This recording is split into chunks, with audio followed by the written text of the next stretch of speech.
बहुत बहुत ਵਧਾਈਆਂ ਗੁਰੂ ਅਮਰਦਾਸ ਜੀ ਦੇ ਪ੍ਰਕਾਸ਼ ਪੁਰਬ ਦੀਆਂ। ਪਹਿਲਾਂ ਅਸੀਂ ਹਰਸਿਮਰਤ ਤੋਂ ਵੀ ਸਾਖੀ ਸੁਣੀ ਹੈ ਉਹਨਾਂ ਦੇ ਗੁਰੂ ਅੰਗਦ ਸਾਹਿਬ ਜੀ ਦੇ ਜੀਵਨ ਦੀ ਪਾਤਸ਼ਾਹ ਦੇ ਜੀਵਨ ਦੇ ਅੱਜ ਅਸੀਂ ਦਰਸ਼ਨ ਕਰਾਂਗੇ। ਗੁਰੂ ਅਮਰਦਾਸ ਜੀ 1479 ਉਹਨਾਂ ਦਾ ਆਗਮਨ ਹੋਇਆ ਔਰ ज़्यादा समय मैं नहीं लाँगी। ਜਦੋਂ ਉਹ ਗੰਗਾ ਇਸ਼ਨਾਨ ਵਾਸਤੇ ਜਾਂਦੇ ਹੁੰਦੇ ਸੀ ਤੇ ਉਹ ਜਾਂਦੇ ਰਹੇ, ਕਾਫੀ ਸਾਲ ਜਾਂਦੇ ਰਹੇ। 21 ਵਾਰ ਗਏ ਉਹ ਤੀਰਥ ਸਥਾਨ ਵਾਸਤੇ, ਗੰਗਾ ਇਸ਼ਨਾਨ ਵਾਸਤੇ। ਜਦੋਂ ਉਹ ਇੱਕ ਵਾਰੀ ਵਾਪਸੀ ਆ ਰਹੇ ਸੀ ਤੇ ਉਹਨਾਂ ਨੂੰ ਇੱਕ ਸਾਧੂ ਦਾ ਸਾਥ ਮਿਲਿਆ। ਜਦੋਂ ਸਾਧੂ ਦਾ ਸਾਥ ਮਿਲਿਆ ਤੇ ਉਹਨਾਂ ਦੇ ਨਾਲ ਮਿੱਤਰਤਾ ਹੋ ਗਈ, ਉਹਨਾਂ ਨੂੰ ਨਾਲ ਲੈ ਆਏ। ਆ ਕੇ ਉਹਨਾਂ ਦੀ ਸੇਵਾ ਟਹਿਲ ਕਰਨ ਲੱਗ ਗਏ, ਉਹਨਾਂ ਦੀ ਸੇਵਾ ਕਰਨੀ, ਕਿਉਂਕਿ ਇਹ ਤੇ ਸਤਿਗੁਰਾਂ ਦੇ ਸੁਭਾਅ ਵਿੱਚ ਹੀ ਸੀਗਾ। ਅਸੀਂ ਉਹਨਾਂ ਨੂੰ ਸੇਵਾ ਦੇ ਉਹਦੇ ਤੋਂ ਜਾਣਦੇ ਹਾਂ ਕਿ ਕਿੰਨੀ ਸੇਵਾ ਉਹਨਾਂ ਨੇ ਕੀਤੀ। ਔਰ ਜਦੋਂ ਸੇਵਾ ਉਹਨਾਂ ਨੇ ਕੀਤੀ ਤੇ ਉਹਨਾਂ ਨੂੰ ਲੰਗਰ ਪਾਣੀ ਵੀ ਛਕਾਉਂਦੇ ਸੀ ਸਾਧੂ ਨੂੰ। ਤੇ ਇੱਕ ਦਿਨ ਸਾਧੂ ਨੇ ਪੁੱਛਿਆ ਕਿ ਆਪ ਜੀ ਦਾ ਗੁਰੂ ਕੌਣ ਹੈ?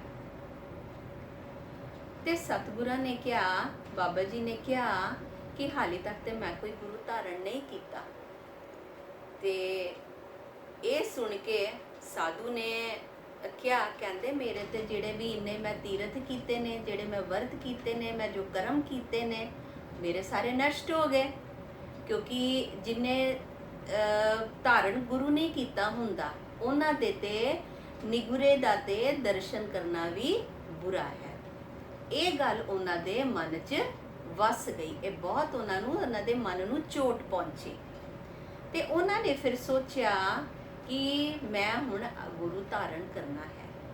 ਕਈ ਸਾਧੂ ਸੰਤਾਂ ਦੇ ਕੋਲ ਗਏ ਪਰ ਉਹਨਾਂ ਨੂੰ ਮਨ ਨੂੰ ਸ਼ਾਂਤੀ ਨਹੀਂ ਮਿਲੀ। ਤੇ ਇੱਕ ਵਾਰੀ ਕੀ ਹੁੰਦਾ ਹੈ ਕਿ ਗੁਰੂ ਅੰਗਦ ਦੇਵ ਜੀ ਦੀ ਸੁਪੁੱਤਰੀ ਬੀਬੀ ਅਮਰੋ ਜੀ ਸਵੇਰੇ ਦੁੱਧ ਰਿੜਕ ਰਹੇ ਹੁੰਦੇ ਨੇ ਤੇ ਉਹ ਬਾਣੀ ਉਚਾਰਨ, ਬਾਣੀ ਆਪਣੇ ਮੁਖ ਤੋਂ ਬੋਲ ਰਹੇ ਹੁੰਦੇ ਨੇ। ਤੇ ਉਹ ਉਹਨਾਂ ਦੇ ਗੁਰੂ ਅਮਰਦਾਸ ਜੀ ਦੇ ਮਨ 'ਚ ਬਹੁਤ ਉਹਦਾ ਪ੍ਰਭਾਵ ਪੈਂਦਾ ਹੈ। ਤੇ ਉਹ ਪੁੱਛਦੇ ਨੇ ਉਹਨਾਂ ਨੂੰ ਕਿ ਇਹ ਤੁਸੀਂ ਕਿਹੜੇ ਮਹਾਂਪੁਰਸ਼ਾਂ ਦੀ ਤੁਸੀਂ ਬਾਣੀ ਪੜ੍ਹ ਰਹੇ ਹੋ? ਤੇ ਜਦੋਂ ਬੀਬੀ ਅਮਰੋ ਜੀ ਕਹਿੰਦੇ ਨੇ ਕਿ ਇਹ ਗੁਰੂ ਨਾਨਕ ਦੇਵ ਜੀ ਦੀ ਬਾਣੀ ਹੈ ਤੇ ਉਹਨਾਂ ਨੇ ਕਿਹਾ ਕਿ ਤੁਸੀਂ ਮੈਨੂੰ ਉਹਨਾਂ ਦੇ ਦਰਸ਼ਨਾਂ ਵਾਸਤੇ ਲੈ ਕੇ ਚਲੋ। ਗੁਰੂ ਅੰਗਦ ਦੇਵ ਜੀ ਦੇ ਉਹ ਸੁਪੁੱਤਰੀ ਸੀਗੇ ਤੇ ਉਹ ਉਹਨਾਂ ਦੇ ਨਾਲ ਜਦੋਂ ਦਰਸ਼ਨਾਂ ਵਾਸਤੇ ਉਹਨਾਂ ਨੂੰ ਲੈ ਕੇ ਗਏ ਤੇ ਉਹ ਗੁਰੂ ਅਮਰਦਾਸ ਜੀ ਦਰਵਾਜ਼ੇ ਦੇ ਬਾਹਰ ਖੜੇ ਰਹੇ। ਤੇ ਬੀਬੀ ਅਮਰੋ ਜੀ ਅੰਦਰ ਗਏ ਤੇ ਉਹਨਾਂ ਨੂੰ ਦੇਖ ਕੇ ਗੁਰੂ ਅੰਗਦ ਪਾਤਸ਼ਾਹ ਨੇ ਉਹਨਾਂ ਨੂੰ ਪੁੱਛਿਆ ਕਿ ਬੇਟਾ ਤੁਸੀਂ ਇਕੱਲੇ ਆਏ ਹੋ ਔਰ ਤੁਸੀਂ ਬਿਨਾਂ ਦੱਸੇ ਆਏ ਹੋ? ਤੇ ਉਹਨਾਂ ਨੇ ਬਾਹਰ ਵੱਲ ਇਸ਼ਾਰਾ ਕਰਕੇ ਕਿ ਨਹੀਂ, ਮੇਰੇ ਨਾਲ ਬਜ਼ੁਰਗ ਵੀ ਆਏ ਨੇ। ਤੇ ਉਹ ਇੱਕਦਮ ਖੜੇ ਹੋ ਗਏ, ਪਾਤਸ਼ਾਹ ਇੱਕਦਮ ਖੜੇ ਹੋ ਗਏ, ਗੁਰੂ ਅੰਗਦ ਦੇਵ ਜੀ ਇੱਕਦਮ ਖੜੇ ਹੋ ਗਏ।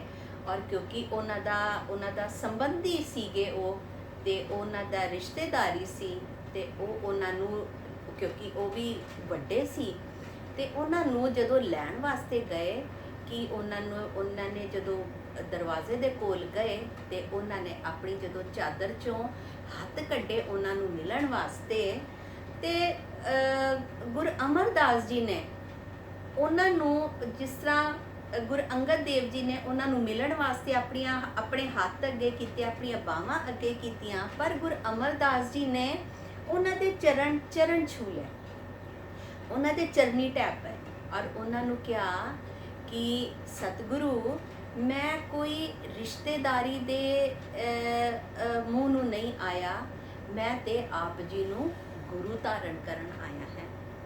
ਤੇ ਉਸ ਸਮੇਂ ਗੁਰੂ ਅਮਰਦਾਸ ਜੀ 60-62 ਵਰਸ਼ ਦੇ ਸੀਗੇ और गुरु अंगद देव जी की उस टाइम उम्र 35-36 साल ਦੀ ਸੀਗੀ ਤੇ ਕਾਫੀ ਛੋਟੇ ਸੀ ਉਹਨਾਂ ਤੋਂ ਤੇ ਉਹਨਾਂ ਦੀ ਸੇਵਾ ਦੇ ਵਿੱਚ ਫਿਰ ਜਦੋਂ ਉਹਨਾਂ ਨੂੰ ਗੁਰੂ ਅੰਗਦ ਦੇਵ ਜੀ ਨੂੰ ਮਿਲੇ ਗੁਰੂ ਅਮਰਦਾਸ ਜੀ ਤੇ ਉਹ ਫਿਰ ਉਹਨਾਂ ਪਾਸ ਹੀ ਰਹਿ ਗਏ।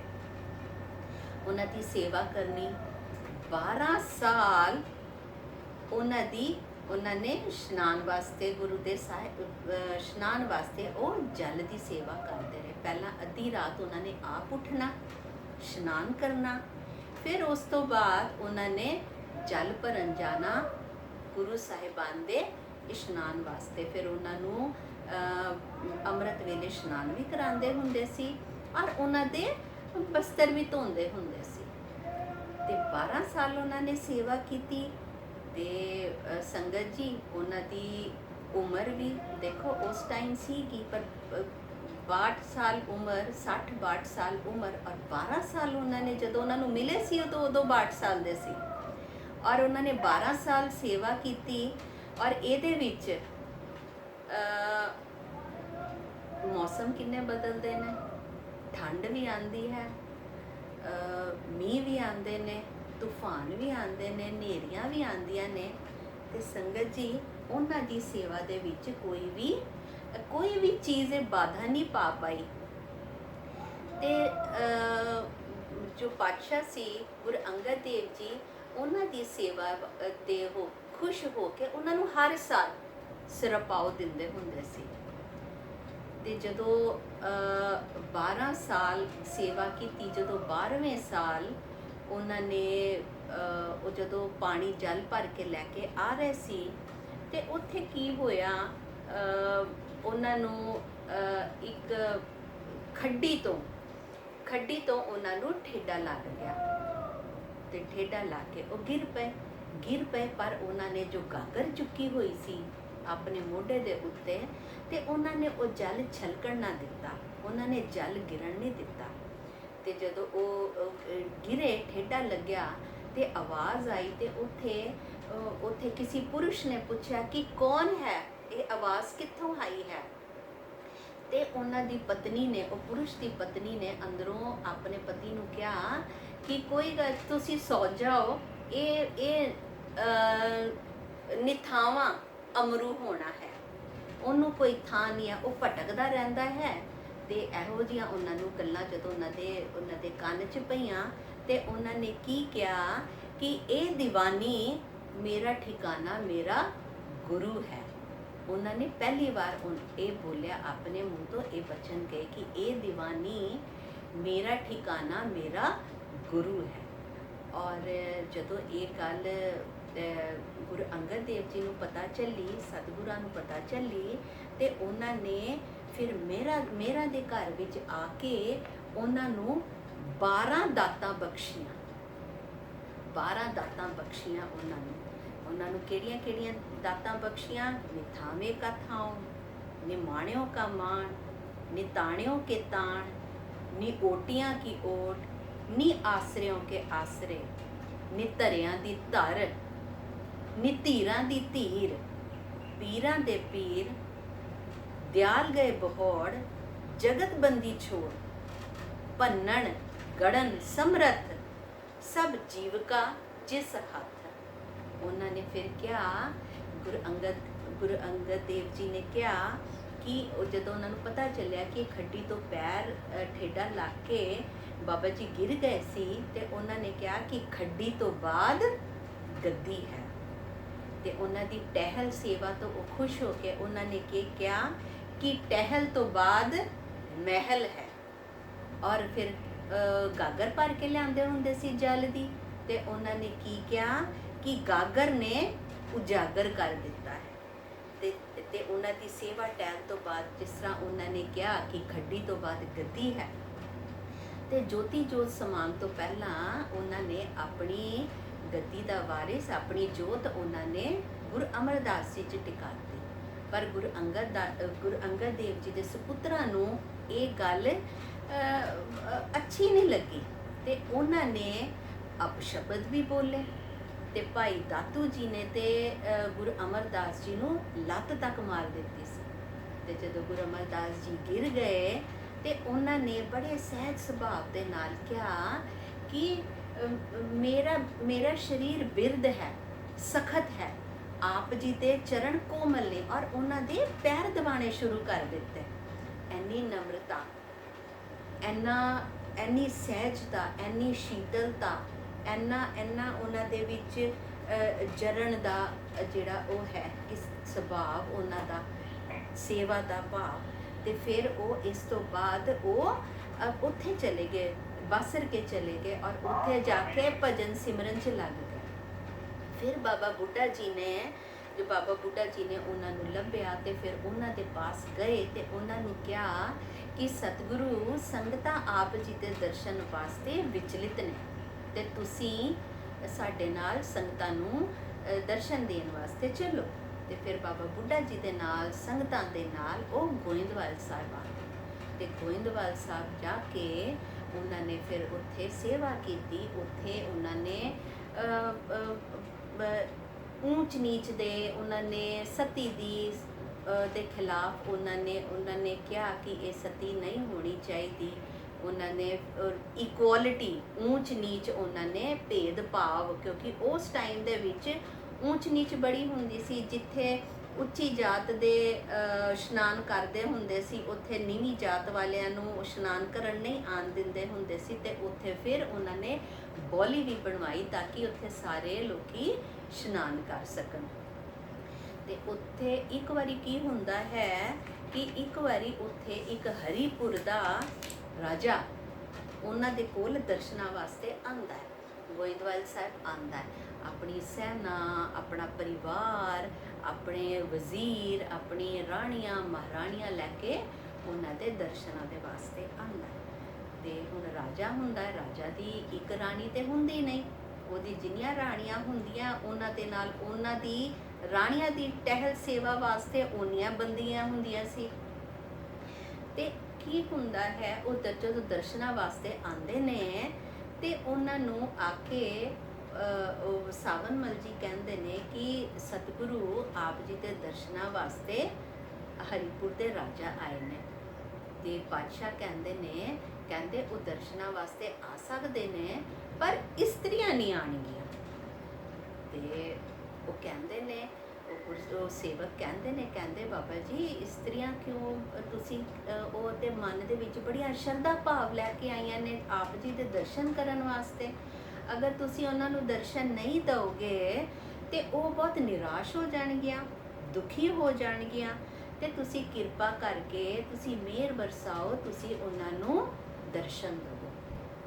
ਤੇ ਸਤਿਗੁਰੂ ਕਹਿੰਦੇ ਨੇ ਠੀਕ ਹੈ, ਉਹ ਦਰਸ਼ਨ ਕਰਨ ਆ ਸਕਦੇ ਨੇ, ਪਰ ਉਹ ਸਾਰੀਆਂ ਇਸਤਰੀਆਂ ਸਫੇਦ ਵਸਤਰ ਪਹਿਨ ਕੇ ਆਣਗੀਆਂ ਔਰ ਮੂੰਹ ਆਪਣਾ ਨਹੀਂ ਢੱਕਣਗੇ, ਕਿਉਂਕਿ ਉਦੋਂ ਪਰਦਾ ਸਿਸਟਮ ਬਹੁਤ ਚੱਲਦਾ ਹੁੰਦਾ ਸੀ। ਤੇ ਸਤਿਗੁਰਾਂ ਨੇ ਇਹਦਾ ਵੀ ਵਿਰੋਧ ਕੀਤਾ ਕਿ ਕੋਈ ਪਰਦਾ ਨਹੀਂ ਕਰੇਗਾ, ਆਪਣਾ ਉਹ ਮੂੰਹ ਢੱਕ ਕੇ ਨਹੀਂ ਆਣਗੇ। ਔਰ ਉਹਨਾਂ ਨੂੰ ਇਹ ਵੀ ਕਿਹਾ ਕਿ ਪਹਿਲਾਂ ਉਹ ਪੰਗਤ ਦੇ ਵਿੱਚ ਲੰਗਰ ਛਕਣ, ਫਿਰ ਉਹ ਦਰਸ਼ਨਾਂ ਵਾਸਤੇ ਆ। ਤੇ ਜਦੋਂ ਰਾਜੇ ਨੂੰ ਪਤਾ ਚੱਲਦਾ ਹੈ ਕਿ ਸਤਿਗੁਰਾਂ ਨੇ ਇਸ ਤਰ੍ਹਾਂ ਬਚਨ ਕੀਤੇ ਨੇ ਤੇ ਉਹ ਕਹਿੰਦਾ ਠੀਕ ਹੈ। ਤੇ ਉਹ ਪਹਿਲਾਂ ਲੰਗਰ ਦੇ ਵਿੱਚ ਬੈਠ ਕੇ, ਇੱਕ ਪੰਗਤ ਵਿੱਚ ਬੈਠ ਕੇ ਉਹ ਸਾਰੇ ਲੰਗਰ ਛਕਦੇ ਨੇ, ਫਿਰ ਸਤਿਗੁਰਾਂ ਦੇ ਦਰਸ਼ਨਾਂ ਵਾਸਤੇ ਜਾਂਦੇ। ਤੇ ਜਦੋਂ ਉਹ ਦਰਸ਼ਨ ਕਰਕੇ ਆਉਂਦੇ ਨੇ, ਦਰਸ਼ਨ ਕਰਕੇ ਚਲੇ ਜਾਂਦੇ ਨੇ। ਸਤਿਗੁਰੂ ਕੋਈ ਹੁਣ ਕਿਸੇ ਕੋ ਵੀ ਕੋਈ ਭੇਟਾ ਨਹੀਂ ਲੈਂਦੇ ਸੀ। ਤੇ ਜਦੋਂ ਰਾਜਾ ਉਹਨਾਂ ਦੇ ਦਰਸ਼ਨਾਂ ਵਾਸਤੇ ਜਾਂਦਾ ਹੈ, ਸਤਿਗੁਰਾਂ ਦੇ ਦਰਸ਼ਨਾਂ ਵਾਸਤੇ ਉਹ ਭੇਟਾ ਦੇਣ ਦੀ ਕੋਸ਼ਿਸ਼ ਕਰਦਾ ਹੈ, ਪਰ ਜੋ ਸਿੱਖ ਹੁੰਦੇ ਨੇ ਉਹਨਾਂ ਨੂੰ ਸਮਝਾਉਂਦੇ ਨੇ ਕਿ ਸਤਿਗੁਰੂ ਕਿਸੇ ਤੋਂ ਕੋਈ ਵੀ ਭੇਟਾ ਨਹੀਂ ਲੈਂਦੇ। ਉਸ ਤੋਂ ਬਾਅਦ ਉਹਨਾਂ ਦੀ ਰਾਜੇ ਦੀ ਪਟਰਾਣੀ ਜਾਂਦੀ ਹੈ, ਉਹ ਦਰਸ਼ਨ ਕਰਦੀ ਹੈ, ਸਾਰੀ ਇਸਤਰੀਆਂ ਜਾਂਦੀਆਂ ਨੇ। ਤੇ ਕੀ ਹੁੰਦਾ ਹੈ, ਉਹਦੀ ਛੋਟੀ ਰਾਣੀ ਜਿਹਦਾ ਨਵਾਂ ਵਿਆਹ ਹੋਇਆ ਹੁੰਦਾ ਹੈ, ਉਹ ਜਦੋਂ ਸਤਿਗੁਰਾਂ ਦੇ ਦਰਸ਼ਨਾਂ ਵਾਸਤੇ ਜਾਂਦੀ ਹੈ ਤੇ ਉਹ ਆਪਣਾ ਮੂੰਹ ਢੱਕ ਲੈਂਦੀ ਹੈ। ਤੇ ਸਤਿਗੁਰੂ ਕੀ ਕਹਿੰਦੇ ਨੇ, ਉਹ ਸਹਿਜ ਸੁਭਾਅ 'ਚ ਕੀ ਕਹਿੰਦੇ ਨੇ, ਕਹਿੰਦੇ ਹੈ ਕਮਲੀ ਕਿਸ ਕਾਰਨ ਆਈ ਹੈ, ਜੇ ਸਾਡੇ ਦਰਸ਼ਨ ਇਸ ਨੂੰ ਚੰਗੇ ਨਹੀਂ ਲੱਗਦੇ। ਤੇ ਸਤਿਗੁਰਾਂ ਦੇ ਤੇ ਮੁਖ ਤੋਂ ਇਹ ਵਚਨ ਨਿਕਲਦੇ ਹੀ ਕਿ ਹੈ ਕਮਲੀ, ਉਹ ਰਾਣੀ ਤੇ ਆਪਣੀ ਸੁਧ ਬੁੱਧ ਖੋ ਬੈਠਦੀ ਹੈ। ਤੇ ਸੁਧ-ਬੁਧ ਖੋ ਬੈਠਦੀ ਹੈ, ਆਪਣੇ ਕੱਪੜੇ ਫਾੜ ਲੈਂਦੀ ਹੈ ਔਰ ਉੱਥੋਂ ਦੌੜ ਜਾਂਦੀ ਹੈ। ਉੱਥੇ ਦੌੜ ਜਾਂਦੀ ਹੈ ਔਰ ਉਸ ਤੋਂ ਲਾਗੇ ਕਿੱਥੇ ਜਾਂਦੀ ਹੈ ਕੁਝ ਪਤਾ ਨਹੀਂ ਚੱਲਦਾ। ਤੇ ਰਾਜਾ ਉੱਥੇ ਕੁਝ ਦਿਨ ਰੁਕਦਾ ਹੈ।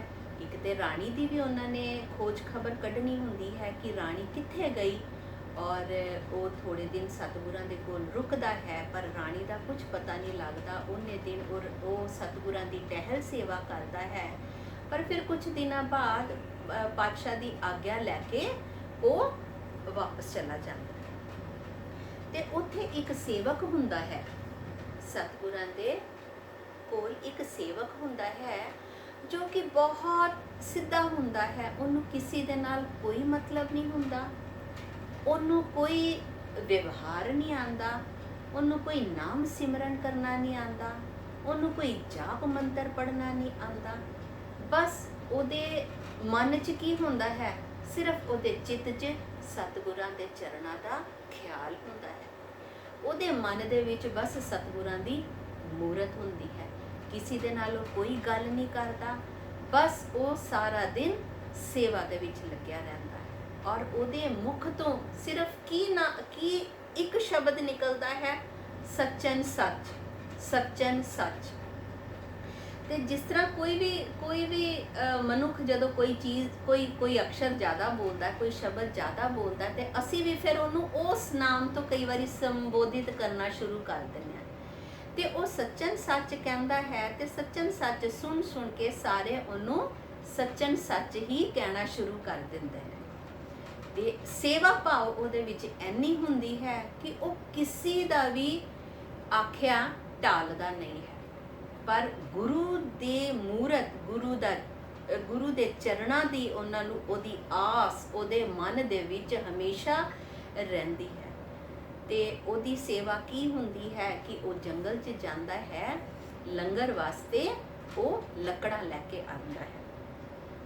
ਤੇ ਇੱਕ ਵਾਰੀ ਕੀ ਹੁੰਦਾ ਹੈ ਕਿ ਉਹ ਜਦੋਂ ਜੰਗਲ ਜਾਂਦਾ ਹੈ ਲੱਕੜਾਂ ਲੈਣ ਵਾਸਤੇ, ਤੇ ਇੱਕ ਭਿਆਨਕ ਇਸਤਰੀ ਜਿਹਦੇ ਕਿ ਵਾਲ ਖਿਲਰੇ ਹੋਏ ਨੇ, ਕੱਪੜੇ ਵੀ ਫਟੇ ਹੋਏ ਨੇ, ਤੇ ਸਰੀਰ ਅੱਧਾ ਨਗਨ ਹੈ, ਇੱਕਦਮ ਆ ਕੇ ਤੇ ਉਹਨੂੰ ਕੱਟਣਾ, ਉਹਦੇ ਨਾਖੂਨ ਬੜੇ ਵੱਡੇ ਨੇ, ਉਹਨੂੰ ਹੱਥਾਂ ਦੇ ਨਾਲ ਨਾਖੂਨ ਮਾਰਨਾ, ਕੱਟਣਾ ਸ਼ੁਰੂ ਕਰ ਦਿੰਦੀ ਹੈ। ਇਹ ਡਰ ਜਾਂਦਾ ਹੈ ਬਹੁਤ, ਉਹਨੂੰ ਆਪਣੇ ਆਪ ਨੂੰ ਛੁਡਾਉਣ ਦੀ ਕੋਸ਼ਿਸ਼ ਕਰਦਾ ਹੈ। ਪਰ ਜਿਹਦਾ ਕਈ ਵਾਰੀ ਹੁੰਦਾ, ਅਸੀਂ ਦੇਖਦੇ ਹਾਂ ਕਿ ਜਿਹਦਾ ਕੋਈ ਮਾਨਸਿਕ ਸੰਤੁਲਨ ਜੋ ਬੰਦਾ ਖੋ ਬੈਠਦਾ, ਤੇ ਉਹਦੇ ਵਿੱਚ ਇੱਕ ਸ਼ਾਰੀਰਿਕ ਤਾਕਤ ਵੀ ਬਹੁਤ ਆ ਜਾਂਦੀ ਹੈ। ਤੇ ਸੱਚਨ ਸੱਚ ਆਪਣੇ ਆਪ ਨੂੰ ਛੁਡਾਉਣ ਦੀ ਕੋਸ਼ਿਸ਼ ਕਰਦਾ ਹੈ, ਪਰ ਉਹ ਛੁਡਾ ਨਹੀਂ ਪਾਉਂਦਾ ਹੈ। ਤੇ ਇਸ ਦੇ ਵਿੱਚ ਉਹਦੇ ਸਰੀਰ ਦੇ ਉੱਤੇ ਕਾਫੀ ਜ਼ਖਮ ਹੋ ਜਾਂਦੇ ਨੇ, ਤੇ ਖੂਨ ਵੀ ਰਿਸਣਾ ਸ਼ੁਰੂ ਹੋ ਜਾਂਦਾ ਹੈ। ਤੇ ਉਹ ਕੀ ਕਰਦਾ ਹੈ, ਇੱਕ ਭਾਰੀ ਜੀ ਲੱਕੜ ਚੁੱਕਦਾ ਹੈ ਔਰ ਉਹਦੇ ਇਸਤਰੀ ਨੂੰ ਮਾਰਦਾ ਹੈ। ਜਿਸ ਤਰ੍ਹਾਂ ਅਸੀਂ ਆਪਣੇ ਆਪ ਨੂੰ ਛੁਡਾਉਣ ਦੀ ਕੋਸ਼ਿਸ਼ ਕਰਦੇ ਹਾਂ, ਤੇ ਉਹ ਕਿਸੇ ਵੀ ਤਰ੍ਹਾਂ ਛੁਡਾ ਕੇ ਇਸਤਰੀ ਤੋਂ ਉਹ ਵਾਪਸ, ਜੋ ਵੀ ਥੋੜੀਆਂ ਬਹੁਤੀਆਂ ਉੱਥੇ ਲੱਕੜਾਂ ਗਿਰੀਆਂ ਹੁੰਦੀਆਂ ਨੇ, ਜਲਦੀ ਸਮੇਟ ਕੇ ਉਹ ਵਾਪਸ ਆਣਾ ਸ਼ੁਰੂ ਕਰ ਦਿੰਦਾ ਹੈ। ਤੇ ਜਦੋਂ ਉਹ ਆਂਦਾ ਹੈ, ਉਹਦੀ ਹਾਲਤ ਦੇਖ ਕੇ ਸਿੱਖ ਪੁੱਛਦੇ ਨੇ ਕਿ ਕੀ ਹੋਇਆ, ਪਰ ਉਹ ਕਿਸੇ ਨੂੰ ਕੁਝ ਨਹੀਂ ਕਹਿੰਦਾ। ਤੇ ਜਦੋਂ ਸਤਿਗੁਰਾਂ ਨੂੰ ਪਤਾ ਚੱਲਦਾ ਹੈ, ਤੇ ਉਹ ਫਿਰ ਸੱਚਨ ਸੱਚ ਨੂੰ ਬੁਲਾਉਂਦੇ ਨੇ, ਉਹਨੂੰ ਪੁੱਛਦੇ ਨੇ, ਕਹਿੰਦੇ ਕੀ ਗੱਲ ਹੈ ਸੱਚਨ, ਤੁਸੀਂ ਡਰੇ ਹੋਏ ਹੋ, ਤੂੰ ਇੰਨਾ ਡਰਿਆ ਹੋਇਆ ਹੈ, ਤੇਰੇ ਹਾਵ ਭਾਵ ਤੋਂ ਪਤਾ ਲੱਗ ਰਿਹਾ ਹੈ, ਤੇਰੇ ਸਰੀਰ ਤੋਂ ਇੰਨੇ ਜ਼ਖਮ ਨੇ, ਖੂਨ ਰਿੱਝ ਰਿਹਾ ਹੈ, ਕੀ ਗੱਲ ਹੈ? ਔਰ ਅੱਜ ਤੇ ਸਮੇਂ ਵੀ ਬੜਾ ਲੱਗ ਗਿਆ ਜੰਗਲ ਦੇ ਵਿੱਚ, ਔਰ ਇਤਨਾ ਬਾਲਣ ਵੀ ਨਹੀਂ ਆ ਪਾਇਆ। ਤੇ ਉਹ ਫਿਰ ਹੱਥ ਜੋੜ ਕੇ ਸਤਿਗੁਰਾਂ ਦੇ ਅੱਗੇ ਬੇਨਤੀ ਕਰਦਾ ਹੈ, ਕਹਿੰਦੇ ਸਤਿਗੁਰੂ, ਜੰਗਲ ਦੇ ਵਿੱਚ ਇੱਕ ਬਲਾ ਆ ਗਈ ਹੈ, ਜਿਹਦੇ ਕਿ ਵਾਲ ਬਿਖਰੇ ਹੋਏ ਨੇ, ਉਹਦੇ ਕੱਪੜੇ ਫਟੇ ਹੋਏ ਨੇ, ਉਹਦੇ ਸਰੀਰ ਤੇ ਕੋਈ ਨਾਮ ਮਾਤਰ ਵਾਸਤੇ ਕੋਈ ਕੱਪੜਾ ਹੈ, ਤੇ ਉਹ ਮੇਰੇ ਉੱਤੇ ਆ ਕੇ ਇੱਕਦਮ ਉਹ ਝਪਟੀ ਹੈ। ਤੇ ਸਤਿਗੁਰੂ ਨੇ ਕਿਹਾ, ਤੇ ਉਹਨੇ ਸੱਜਣ ਨੇ ਇਹ ਵੀ ਕਿਹਾ, ਸੱਚਨ ਨੇ ਕਿਹਾ ਕਿ ਸਤਿਗੁਰੂ, ਮੈਂ ਹੁਣ ਉਸ ਪਾਸੇ ਲੱਕੜੀਆਂ ਲੈਣ ਨਹੀਂ ਜਾਵਾਂਗਾ, ਮੈਂ ਹੁਣ ਜੰਗਲ ਦੇ ਕਿਸੇ ਦੂਸਰੇ ਪਾਸੇ ਜਾਵਾਂਗਾ। ਅਗਰ ਉਹ ਦੁਬਾਰਾ ਆ ਗਈ ਤੇ ਉਹਦੇ ਹਾਵ ਭਾਵ ਤੋਂ ਲੱਗਦਾ ਹੈ ਉਹ ਮੇਰੇ ਪ੍ਰਾਣ ਹੀ ਲੈ ਲੇਗੀ। ਤੇ ਸਤਿਗੁਰੂ ਕਹਿੰਦੇ ਨੇ ਕਿ ਡਰਨ ਦੀ ਲੋੜ ਨਹੀਂ, ਉਹ ਹਰੀਪੁਰ ਦੇ ਰਾਜਾ ਦੀ ਰਾਣੀ ਹੈ ਜੋ ਕਿ ਆਪਾਂ ਖੋ ਬੈਠੀ ਹੈ। ਤੇ ਤੁਸੀਂ ਐਦਾਂ ਕਰੋ, ਤੁਸੀਂ ਮੇਰੀ ਖੜਾਵ ਲੈ ਜਾਓ। ਹੁਣ ਜਦੋਂ ਤੁਸੀਂ ਅਗਲੀ ਵਾਰ ਜਾਓ ਤੇ ਉਹਦੇ ਸਿਰ ਤੇ ਤੁਸੀਂ ਇਹ ਖੜਾਵ ਮਾਰਨਾ ਤੇ ਉਹ ਰਾਜ਼ੀ ਹੋ ਜਾਏਗੀ। ਤੇ ਉਹਨਾਂ ਨੇ ਕਿਹਾ 7 ਬਚਨ। ਤੇ ਜਦੋਂ ਅਗਲੇ ਦਿਨ ਉਹ ਜੰਗਲ 'ਚ ਲੱਕੜੀਆਂ ਲੈਣ ਵਾਸਤੇ ਗਏ ਤੇ ਉਹ ਜਿਸ ਤਰ੍ਹਾਂ ਹੀ ਉਹ ਇਸਤਰੀ ਦੁਬਾਰਾ ਉਹਦੇ ਉੱਤੇ ਝਪਟਾ ਮਾਰਨ ਨੂੰ ਆਈ ਤੇ ਉਹਨੇ ਸੱਚਨ ਸੱਚ ਨੇ ਪਾਤਸ਼ਾਹ ਦੀ ਦਿੱਤੀ ਖੜਾਵ ਉਹਦੇ ਸਿਰ ਤੇ ਮਾਰੀ। ਪਰ ਜਿਸ ਤਰ੍ਹਾਂ ਹੀ ਪਾਤਸ਼ਾਹ ਦੀ ਖੜਾਵ ਉਹਦੇ ਸਿਰ ਤੇ ਸਪਰਸ਼ ਕੀਤਾ ਉਹ ਬਿਲਕੁਲ ਠੀਕ ਹੋ ਗਈ। ਉਹਨੂੰ ਆਪਣੀ ਸੁਧ ਬੁੱਧ ਆ ਗਈ। ਜਦੋਂ ਆਪਣੀ ਸੁਧ ਬੁੱਧ ਆ ਗਈ ਤੇ ਫਿਰ ਉਹਨੂੰ ਸਭ ਯਾਦ ਆਇਆ ਕਿ ਉਹ ਕਿਸ ਤਰ੍ਹਾਂ ਉਹਨੇ ਆਪਣਾ ਮੂੰਹ ਢੱਕ ਲਿਆ ਸੀ ਔਰ ਪਾਤਸ਼ਾਹ ਨੇ ਜੋ ਸ਼ਬਦ ਕਹੇ ਸੀ ਤੇ ਉਹਨੇ ਆਪਣੇ ਆਪ ਨੂੰ ਸੰਕੋਚਿਆ। ਤੇ ਇਹ ਜੋ ਸੱਚਨ ਸੱਚ ਸੀ ਇਹ ਆਪਣੇ ਕੋਲ ਇੱਕ ਕੰਬਲੀ ਜੀ ਵੀ ਰੱਖਦਾ ਹੁੰਦਾ ਸੀ ਤੇ ਉਹਨੇ ਉਹਨੂੰ ਦਿੱਤੀ ਔਰ ਉਹਨੂੰ ਲੈ ਕੇ ਆਇਆ ਤੇ ਉਹਨੇ ਬੇਨਤੀ ਕੀਤੀ, ਰਾਣੀ ਨੇ ਬੇਨਤੀ ਕੀਤੀ ਕਿ ਤੁਸੀਂ ਮੈਨੂੰ ਸਤਿਗੁਰਾਂ ਪਾਸ ਲੈ ਜਾਓ, ਮੈਂ ਬਹੁਤ ਦੁੱਖ ਪਾਇਆ ਹੈ ਤੇ ਮੈਂ ਉਹਨਾਂ ਤੋਂ ਆਪਣੀ ਭੁੱਲ ਬਖਸ਼ਾਣਾ ਚਾਹੁੰਦੀ ਹਾਂ। ਤੇ ਜਦੋਂ ਉਹ ਇਸਤਰੀ ਨੂੰ ਲੈ ਕੇ, ਰਾਣੀ ਨੂੰ ਲੈ ਕੇ ਉਹ ਪਾਤਸ਼ਾਹ ਦੇ ਕੋਲ ਆਏ ਤੇ ਪਾਤਸ਼ਾਹ ਨੇ ਉਹਨਾਂ ਤੇ ਕਿਰਪਾ ਕੀਤੀ ਔਰ ਉਹਨਾਂ ਨੂੰ ਕਿਹਾ ਕਿ ਹੁਣ ਤੁਸੀਂ ਅੱਜ ਤੋਂ ਬਾਅਦ ਪਤੀ ਪਤਨੀ ਬਣ ਕੇ ਰਹੋਗੇ। ਔਰ ਉਹਨਾਂ ਨੂੰ ਪਾਤਸ਼ਾਹ ਨੇ ਆਪਣੀ ਦੂਸਰੀ ਖੜਾਵ ਵੀ ਦਿੱਤੀ। ਕਹਿੰਦੇ ਸੱਚਨ ਸੱਚ ਤੇਰੀ ਸੇਵਾ ਵੀ ਥਾਈ ਪਈ, ਕਿਉਂਕਿ ਇਹ ਵੀ ਸਾਰੇ ਇਹ ਵਾਹਿਗੁਰੂ ਦੇ ਪਰਚੇ ਹੁੰਦੇ ਨੇ। ਜੋ ਸਾਡੀ ਜ਼ਿੰਦਗੀ ਦੇ ਵਿੱਚ ਜੋ ਦੁੱਖ ਤਕਲੀਫਾਂ ਆਉਂਦੀਆਂ ਨੇ ਇਹ ਵੀ ਵਾਹਿਗੁਰੂ ਦੇ ਇਹ ਪਰਚੇ ਪੈਂਦੇ ਨੇ ਸਾਡੇ ਵਾਸਤੇ। ਤੇ ਉਹ ਕਹਿੰਦੇ ਨੇ ਕਿ ਜੋ ਵੀ ਤੁਸੀਂ, ਤੁਹਾਡੀ ਸੱਚਨ ਸੱਚ ਤੁਹਾਡੀ ਵੀ ਸੇਵਾ ਥਾਈ ਪਈ। ਜਦੋਂ ਵੀ ਤੁਸੀਂ ਦੂਸਰੀ ਖੜਾਵ ਵੀ ਲੈ ਜਾਓ, ਤੁਸੀਂ ਹੁਣ ਸਿੱਖੀ ਪ੍ਰਚਾਰ ਕਰੋ ਔਰ ਤੁਸੀਂ ਰੋਗੀਆਂ ਦੇ ਰੋਗ ਦੂਰ ਕਰੋਗੇ। ਜੋ ਵੀ ਜਿਸ ਨੂੰ ਵੀ ਤੁਸੀਂ ਇਸ ਖੜਾਵ ਦੇ ਨਾਲ ਸਪਰਸ਼ ਕਰੋਗੇ ਉਹਦਾ ਸਾਰਾ ਦੁੱਖ ਉਹਦਾ ਦੂਰ ਹੋਏਗਾ। ਔਰ ਇਹ ਜੋ ਪਾਤਸ਼ਾਹ ਦੀਆਂ ਜੋ ਖੜਾਵਾਂ ਨੇ ਇਹ ਵੀ ਇੱਕ ਦੁਲਚੀ ਪਿੰਡ ਹੈਗਾ ਹੈ ਫਿਰੋਜ਼ਪੁਰ ਦੇ ਕੋਲ।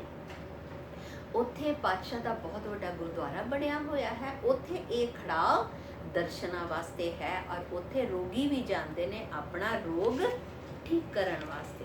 ਔਰ ਸਤਿਗੁਰਾਂ ਨੇ ਜਾਤ ਪਾਤ ਇਹ ਸਾਰਾ ਊਚ ਨੀਚ ਤੇ ਉਹਨਾਂ ਨੇ ਇਹ ਹਟਾਇਆ ਹੀ।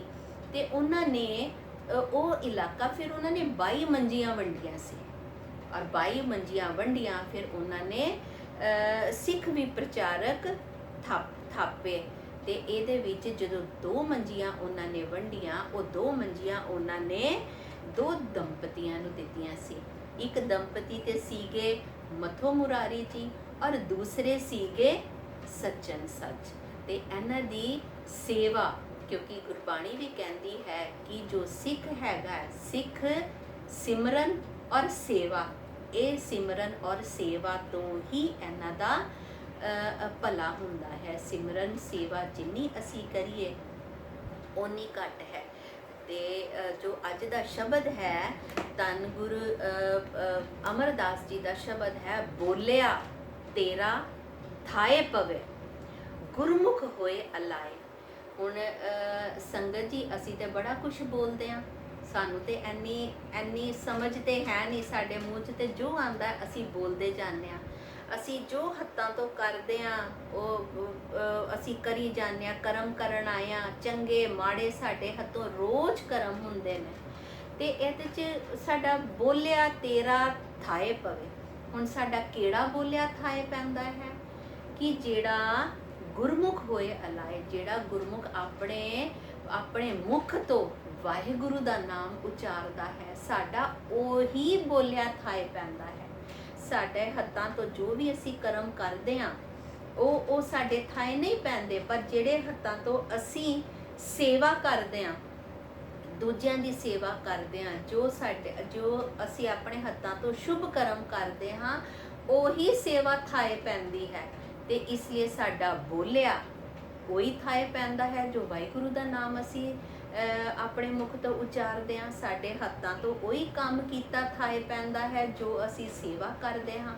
ਸਾਡੇ ਪੈਰਾਂ ਦਾ ਉੱਥੇ ਜਾਣਾ ਹੀ ਥਾਏ ਪੈਂਦਾ ਹੈ, ਜੋ ਪੈਰ ਸਾਡੇ ਗੁਰਮੁਖ ਨੂੰ ਮਿਲਦੇ ਨੇ ਜਾ ਕੇ, ਜੋ ਪੈਰ ਸਾਡੇ ਜਾ ਕੇ ਗੁਰਦੁਆਰੇ 'ਚ ਅਸੀਂ ਦਰਸ਼ਨ ਕਰਦੇ ਹਾਂ ਸਤਿਗੁਰਾਂ ਦੇ, ਸਾਡੇ ਉੱਥੇ ਹੀ ਜਾਣਾ ਕਬੂਲ ਹੁੰਦਾ ਹੈ। ਸਾਡੇ ਜੋ ਇਹ ਸਰੀਰ ਹੈ, ਉਹ ਜੋ ਅਸੀਂ ਕਰਮ ਕਰਦੇ ਹਾਂ, ਸਾਡਾ ਉਹੀ ਥਾਏ ਪੈਂਦਾ ਹੈ ਜੋ ਕਿ ਸਾਨੂੰ ਬਾਬਾ ਜੀ ਨੇ ਕਿਹਾ ਹੈ ਕਰਨ ਵਾਸਤੇ।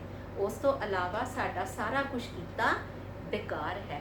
ਔਰ ਫਿਰ ਉਹਨਾਂ ਨੇ ਇਹਦੇ ਵਿੱਚ ਸ਼ਬਦ ਦੇ ਵਿੱਚ ਕਿਹਦਾ ਐਗਜ਼ਾਮਪਲ ਦਿੱਤਾ ਹੈ? ਸਾਨੂੰ ਦਿੱਤਾ ਹੈ ਬਾਬੀਹਾ ਦਾ ਐਗਜ਼ਾਮਪਲ ਦਿੱਤਾ ਹੈ ਕਿ ਸਾਨੂੰ ਕਿਸ ਤਰ੍ਹਾਂ ਵਾਹਿਗੁਰੂ ਦਾ ਨਾਮ ਧਿਆਣਾ ਹੈ। ਉਹਨਾਂ ਨੇ ਬਾਬੀਹਾ ਦਾ ਐਗਜ਼ਾਮਪਲ ਦੇ ਕੇ ਕੀਤਾ ਹੈ। ਬਾਬੀਹਾ ਜਦੋਂ ਬਾਰਿਸ਼ ਹੁੰਦੀ ਹੈ, ਕਿੰਨੀ ਬਾਰਿਸ਼ ਹੁੰਦੀ ਹੈ, ਪਰ ਬਬੀਹਾ ਆਪਣਾ ਮੂੰਹ ਖੋਲ ਕੇ ਉਹ ਇੱਕ ਬੂੰਦ ਵਾਸਤੇ ਉਹ ਤਤਪਰ ਰਹਿੰਦਾ ਹੈ ਕਿ ਕਿਹੜੀ ਬੂੰਦ ਉਹਦੇ ਮੂੰਹ 'ਚ ਗਿਰੇਗੀ, ਔਰ ਉਹਦੇ ਨਾਲ ਹੀ ਉਹ ਸੈਟਿਸਫਾਈਡ ਹੁੰਦਾ ਹੈ।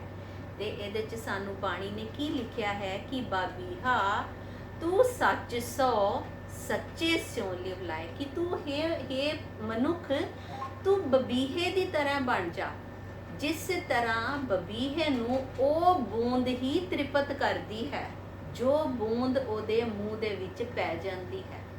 ਤੇ ਇਹ ਮਨੁੱਖ ਤੂੰ ਵੀ ਬਬੀਹਾ ਬਣ ਜਾ ਕਿ ਤੈਨੂੰ ਵੀ ਉਹੀ ਨਾਮ, ਉਹੀ ਵਾਹਿਗੁਰੂ ਦਾ ਨਾਮ ਤੇਰੇ ਮਨ ਦੇ ਵਿੱਚ ਤੈਨੂੰ ਤ੍ਰਿਪਤੀ ਦੇ।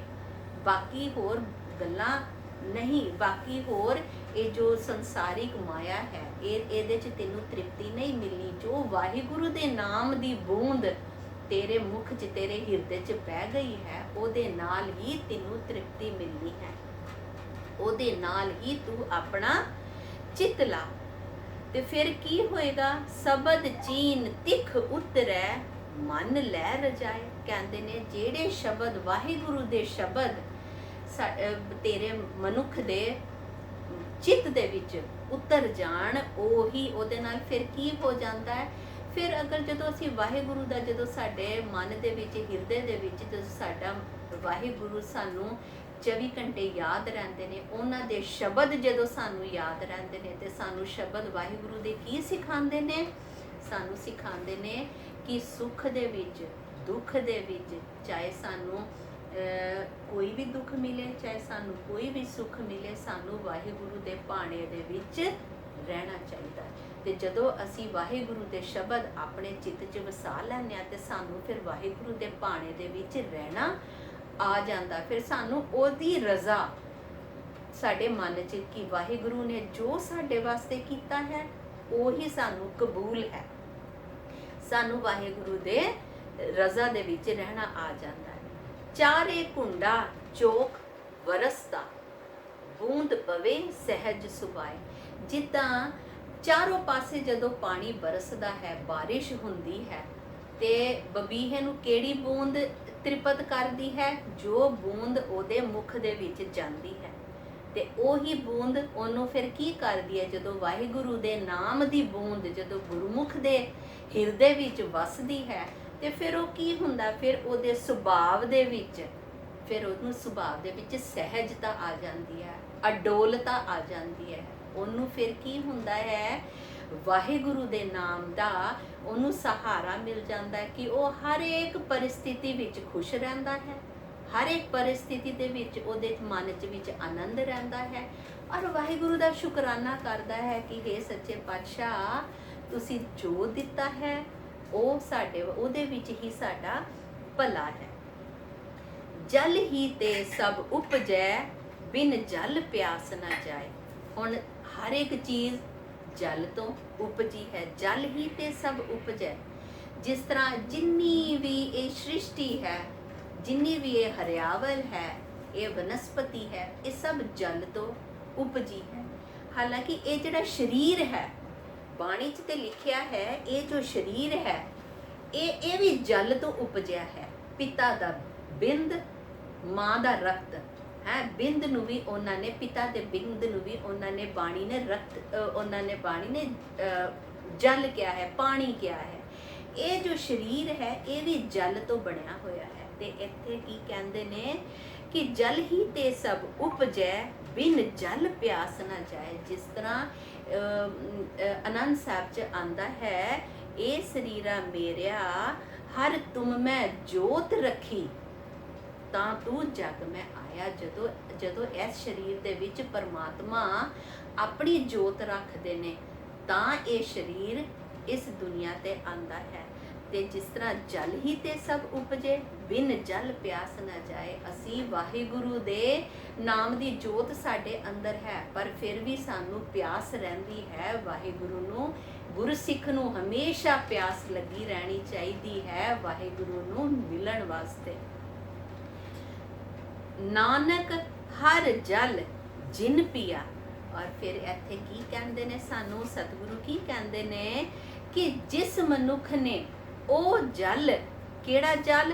ਹਰ ਜਲ, ਵਾਹਿਗੁਰੂ ਦੇ ਨਾਮ ਦਾ ਜਲ ਜਿਸ ਨੇ ਪੀ ਲਿੱਤਾ, ਉਹਨੂੰ ਫਿਰ ਹੋਰ ਕੋਈ ਭੁੱਖ ਪਿਆਸ ਨਹੀਂ ਲੱਗਦੀ, ਉਹਨੂੰ ਫਿਰ ਹੋਰ ਕੋਈ ਤ੍ਰਿਸ਼ਨਾ ਨਹੀਂ ਰਹਿੰਦੀ, ਉਹਨੂੰ ਫਿਰ ਸੰਸਾਰਿਕ ਚੀਜ਼ਾਂ ਤੋਂ ਦੇ ਨਾਲ ਕੋਈ ਤ੍ਰਿਸ਼ਨਾ, ਕੋਈ ਲੋਭ, ਕੋਈ ਮੋਹ, ਉਹਨੂੰ ਇਹ ਸਭ ਚੀਜ਼ਾਂ ਤੋਂ ਉਹ ਫਿਰ ਨਿਰਲੇਪ ਹੋ ਜਾਂਦਾ ਹੈ। ਤੇ ਜਿਹਨੂੰ ਵਾਹਿਗੁਰੂ ਦੇ ਨਾਮ ਦੀ ਜਿਹਨੂੰ ਇਹ ਭੁੱਖ ਲੱਗ ਜਾਂਦੀ ਹੈ, ਉਹ ਫਿਰ ਵਾਹਿਗੁਰੂ ਦੇ ਨਾਮ 'ਚ ਫਿਰ ਲੀਨ ਹੋ ਜਾਂਦਾ ਹੈ। ਜਿਸ ਤਰ੍ਹਾਂ ਅਸੀਂ ਇਹ ਬਾਣੀ ਪੜ੍ਹਦੇ ਹਾਂ, ਜਿਸ ਤਰ੍ਹਾਂ ਅਸੀਂ ਆਪਣੇ ਗੁਰੂਆਂ ਦੀਆਂ ਸਾਖੀਆਂ ਪੜ੍ਹਦੇ ਹਾਂ, ਗੁਰੂਆਂ ਦੀਆਂ ਸਾਖੀਆਂ ਸੁਣਦੇ ਹਾਂ, ਜਦੋਂ ਉਹਨਾਂ ਦੇ ਵਿੱਚ ਸਿਮਰਨ ਸੇਵਾ ਕਰਕੇ ਜੋ ਉਹਨਾਂ ਨੇ ਪ੍ਰਾਪਤੀ ਕੀਤੀ, ਤੇ ਵਾਹਿਗੁਰੂ ਸਾਨੂੰ ਵੀ ਇੰਨੀ ਬਖਸ਼ਿਸ਼ ਸਾਡੇ ਤੇ ਵੀ ਕਰਨ, ਸਾਡੇ ਤੇ ਵੀ ਇੰਨੀ ਮਿਹਰ ਕਰਨ ਕਿ ਸਾਨੂੰ ਵੀ ਇੰਨੀ ਸੋਝੀ ਮਿਲ ਜਾਏ ਕਿ ਅਸੀਂ ਵੀ ਵਾਹਿਗੁਰੂ ਦੇ ਨਾਮ ਦਾ ਸਿਮਰਨ ਕਰ ਸਕੀਏ, ਅਸੀਂ ਉਹਨਾਂ ਨੂੰ ਧਿਆ ਸਕੀਏ ਔਰ ਆਪਣਾ ਜੀਵਨ ਅਸੀਂ ਸਫਲਾ ਕਰ ਸਕੀਏ। ਜਿਸ ਚੀਜ਼ ਵਾਸਤੇ ਅਸੀਂ ਆਏ ਹਾਂ, ਵਾਹਿਗੁਰੂ ਦੇ ਨਾਮ ਧਿਆਨ ਕਰਨ ਵਾਸਤੇ ਅਸੀਂ ਆਏ ਹਾਂ, ਵਾਹਿਗੁਰੂ ਦੀ ਬਾਣੀ ਜਪਣ ਵਾਸਤੇ ਅਸੀਂ ਆਏ ਹਾਂ, ਅਸੀਂ ਉਹ ਆਪਣਾ ਜੀਵਨ ਸਫਲਾ ਕਰ ਸਕੀਏ। ਤੇ ਸੰਗਤ ਜੀ, ਐਨੀ ਜੀ ਸੇਵਾ ਪ੍ਰਵਾਨ ਕਰਨਾ। ਆਓ ਹੁਣ ਅਸੀਂ ਸ਼ਬਦ ਪੜ੍ਹਦੇ ਹਾਂ।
सच्चे स्यों लिव लाए, सच्चे स्यों लिव लाए, बोलिया तेरा थाए पवै, बोलिया तेरा थाए पवै।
ਵਾਹਿਗੁਰੂ ਜੀ ਕਾ ਖਾਲਸਾ ਵਾਹਿਗੁਰੂ ਜੀ ਕੀ ਫਤਿਹ।